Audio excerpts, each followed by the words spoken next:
Gender ഈക്വാലിറ്റിയെ പറ്റിയിട്ട് അല്ലെങ്കിൽ ലിംഗസമത്വത്തെ പറ്റിയിട്ട് ഈവൻ സ്കൂൾ യൂണിഫോം പോലും ലിംഗസമത്വത്തിന് വേണ്ടിയിട്ട് മാറ്റിയ ഒരു സർക്കാരാണ് നമ്മുടെ പ്രബുദ്ധ കേരളം ഭരിക്കുന്നത്. ഇന്നും ഇന്നലെയല്ല, കഴിഞ്ഞ 9 വർഷമായിട്ട് അവർ തന്നെയാണ് ഭരിക്കുന്നത്.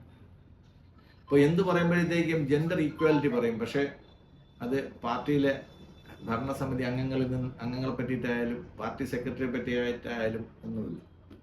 അപ്പം എപ്പോഴും ലിംഗസമത്വം പറയുകയും മതേതരത്വം പറയും, എപ്പോഴും റിപ്പീറ്റ് ചെയ്ത് പറയുകയും ചെയ്തു കഴിഞ്ഞാൽ സോഷ്യലിസത്തെ പറ്റി പറയും, ജനാധിപത്യത്തെ പറ്റി പറയും. ഇതൊക്കെ എപ്പോഴും എടുത്തു പറയുന്നത് ഞങ്ങൾക്ക് ഇതൊന്നും ഇല്ല എന്ന് കാണിക്കാൻ. അത് ഞങ്ങൾക്ക് ജനാധിപത്യമില്ല, മതേതരത്വമില്ല, ലിംഗസമത്വമില്ല, ഇതൊക്കെ പറയാൻ വേണ്ടിയിട്ടാണ് അവരെപ്പോഴും ഇതിനെ ഇങ്ങനെ റിപ്പീറ്റ് ചെയ്തുകൊണ്ടിരിക്കുന്നത്. ഏറ്റവും പുതുതായിട്ട് വരുന്നത് കേരള പോലീസിൻ്റെ ഒരു സർക്കുലർ ഇറങ്ങിയിട്ടുണ്ട്. അതിൽ പറയുന്നത് സ്ത്രീ പോലീസ് ഉദ്യോഗസ്ഥർ അധികം റീലൊന്നും ഇടണ്ട, ഇടുകയാണെങ്കിൽ യൂണിഫോമിൽ ഇടാൻ പാടില്ല. ഞാൻ ചോദിക്കട്ടെ, നമ്മുടെ ഒരു രാജ്യത്ത് ജനാധിപത്യ രാജ്യമാണെങ്കിൽ പോലും ഉദ്യോഗസ്ഥർ എന്ന് പറയുന്ന ആൾക്കാർ, ഗവൺമെന്റ് സർവൻസ് എന്ന് പറയുന്ന ആൾക്കാർ, ഗവൺമെന്റിൽ നിന്ന് പ്രതിഫലം പറ്റുന്ന ആൾക്കാർ, അവര് ഇത്തരം സോഷ്യൽ മീഡിയ എന്നല്ല ഒരു പത്രത്തിൽ കത്ത് പോലും എഴുതാൻ ഭയപ്പെട്ടിരുന്ന ഒരു കാലം ഉണ്ടായിരുന്നു. അപ്പോൾ സർവീസ് ചട്ടങ്ങളൊക്കെ വളരെ സ്ട്രിക്റ്റ് ആണ് ഇക്കാര്യത്തിൽ. ഈ പോലീസ് ഉദ്യോഗസ്ഥർ റീൽസ് ഇടുകയും അല്ലെങ്കിൽ ഫേസ്ബുക്ക് ഇടുകയും വാട്സാപ്പ് ഉപയോഗിക്കുകയും ഒഫീഷ്യൽ കാര്യത്തിൽ ഉപയോഗിക്കുന്നതിന് തെറ്റില്ല. ഒരു കുട്ടിയെ കാണാതെ പോയി അദ്ദേഹത്തിൻ്റെ ഫേസ്ബുക്ക് പ്രൊഫൈലിൽ ഇന്ന കുട്ടിയെ കാണാനില്ല, അതിനെ പറ്റിയിട്ട് ഒരു വാർത്ത ഇടുന്നതിനകത്ത് തെറ്റൊന്നും നമ്മൾ കാണുന്നില്ല. പക്ഷെ അതിനപ്പുറം ഒരു സെൻസേഷണലായിട്ടുള്ള ഫേസ്ബുക്ക് പോസ്റ്റുകളും ഇൻസ്റ്റകളും ഒക്കെയാണ് നമുക്ക് ഇപ്പോൾ ചർച്ചാ വിഷയമായിരിക്കുന്നത്. ഒന്ന്, തിരുവനന്തപുരം മെഡിക്കൽ കോളേജിലെ ഒരു യൂറോളജി വിഭാഗം ഹെഡ് ഇട്ട ഒരു ഫേസ്ബുക്ക് പോസ്റ്റ്. അപ്പം ഇത്തരം കാര്യങ്ങൾ, ഡിപ്പാർട്ട്മെന്റിലുള്ള കാര്യങ്ങൾ, ഡിപ്പാർട്ട്മെന്റിന്റെ അച്ചടക്കം ഇല്ലാതെ ഇതെല്ലാം പൊതു ഇടങ്ങളിൽ വന്നിട്ട്, സമൂഹ മാധ്യമങ്ങൾ എന്ന് നമ്മൾ പറയുന്ന പൊതു ഇടങ്ങളിൽ വന്നിട്ട് ഗവൺമെന്റ് ഉദ്യോഗസ്ഥർ വിഴുപ്പലക്കാൻ തുടങ്ങിക്കഴിഞ്ഞാൽ നമ്മളിത് എവിടെ ചെന്ന് നിൽക്കുമെന്ന് നമുക്കറിയത്തില്ല.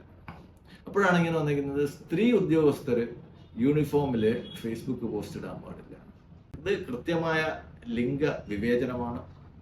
ഇവിടുത്തെ ഫെമിനിസ്റ്റുകളൊന്നും ഇത് കാണുന്നില്ല.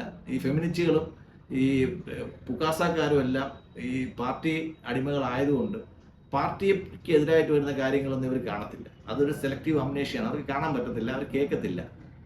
KN കുഞ്ഞമ്മ ഈ വഴിക്ക് വന്നിട്ടേ ഇല്ല. എത്ര വിവാദങ്ങൾ വരുമ്പോഴത്തേക്കും ഇപ്പം KN കുഞ്ഞമ്മനൊന്നും കാണുന്നില്ല.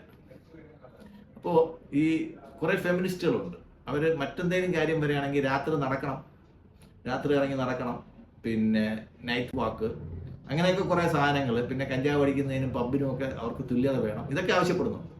പക്ഷെ ഇത്തരം വളരെ നഗ്നമായ സ്ത്രീകൾ അധിക്ഷേപിക്കുന്ന രീതിയിലുള്ള ഒരു സർക്കുലർ ഗവൺമെന്റിന്റെ ഭാഗത്തുനിന്ന് വന്നിട്ട് ഈ ഫെമിനിസ്റ്റുകൾ ആരും ഒരക്ഷരവും മിണ്ടില്ല. അവർ മിണ്ടത്തില്ല. കാര്യം, നാക്ക് പണയം വച്ചാലേ പാർട്ടിയുടെ പിന്തുണ കിട്ടും. അത് മീരയായാലും ചിന്തയായാലും ഗോമതി ആയാലും എല്ലാം ഇത് തന്നെയാണ് അതിൻ്റെ അവസ്ഥ. അപ്പോൾ ഇതിനെതിരെ ഈ വിവേചനപരമായിട്ടുള്ള ആ ഉത്തരവ് ഗവൺമെന്റ് അധികാരികൾ അത് പിൻവലിക്കേണ്ടതാണ്. ഇത് സ്ത്രീകളുടെ അഭിമാനത്തെ ചോദ്യം ചെയ്യുന്ന ഒരു നടപടിയാണ്. നന്ദി, നമസ്കാരം.